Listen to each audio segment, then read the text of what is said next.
and especially the food producing animals, that's the dairy animals. Some of the trials and scientific research that has uh, happened within India in the universities, and last not but the least, what is beyond animal healthcare into agriculture and even in the poultry, in the wild animals, and even the soil health, that are some of the things that's going on within the country and abroad. The purpose of any medicine from any branch is first is to save life or relieve distress or cure the curables, palliate the uncurable, or prevent the preventable. That's the ethos and the purpose of any medicinal system or medicine per se. And all of this are expected by a consumer at a minimum cost with least side effects and most human friendly or animal friendly or eco friendly, or even in Indian perspective, I would say that rural friendly, because the rural and urban economics, the accessibility and the availability differs in lot many aspects. So going forward, I would like to stress upon the various constraints, some of the constraints out of the various constraints of modern medicine, particularly in animal health. It's very expensive, because the thing is that the modern medicines are given, the dosage are based on the body mass index. So the same ciprofloxacin or any other anti-inflammatory what is required as a human dose would require in an animal, which is a large animal, maybe a dairy animal weighing a ton or so. The dosage, they may increase 5 times, 7 times or 10 times. So relatively the price of that medicine and treatment cost increases prohibitively, especially for the marginal farmers. Average cost of treatment, as I say, that goes high, and the animal needs to be taken to a polyclinic or veterinary clinic for routine ailments, which is not so widely available, and that's the kind of the excess problem in the rural India, and the 70% of our population, which is kind of the agricultural economy, has no access or difficult access for veterinary care. And the distance for a veterinarian and farmer to travel is, average distance, if I'm not mistaken, is more than 40 kilometers in the Indian geographical scenario.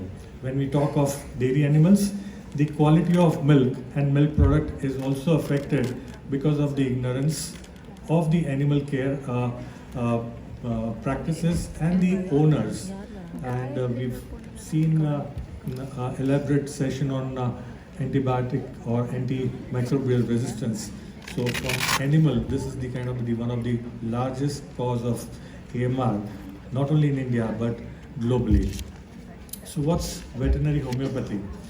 Homeopathy is the form of medicine. I did not can be talk much upon same, because you all are homeopaths, but definitely the veterinary homeopathy is not something that is cannot be of recent times, but in 19th century,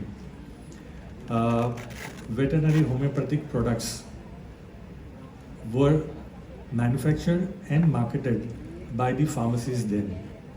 This is one of the product picture which I am kind of sharing with you from Humphrey Pharmacy of New York, which was marketed for horses for flatulent colic and bellyache. So what homeopathy has to offer is safe, gentle and natural healing to improve the overall health of the animal, as well as a holistic approach like what we do for the human being. And also it is very much relevant in the era of AMR, because we don't need any antibiotic to be to treat any animal, whether it's a small pet animal or a large animal. And it has scope in resolving any behavioral issues in pets or other animals, chronic illnesses, recurring illnesses, autoimmune diseases, or post-operative trauma, promotive care, preventive care, as well as the palliative care of the animals. And there has been various scientific research and studies are available for us to take it forward to a new dimension and for the mass use in days to come, years to come. What is the scope of homeopathy, particularly in farm animals, which largely constitutes the dairy animals in India? First of all, the green animal health care is the be possible through homeopathy, because homeopathy is the greenest system of medicine, which I'll be talking at a later stage.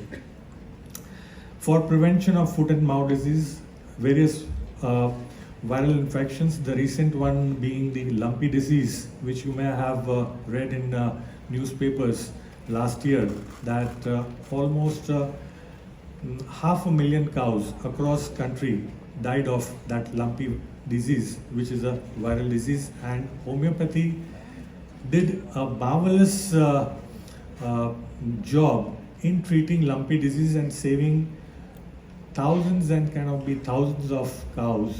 Even the I'm not sure, the Animal Husbandry Department of Government of India had issued a guideline recommending what all homeopathic medicines are found useful in treatment of lumpy disease to save millions of cows.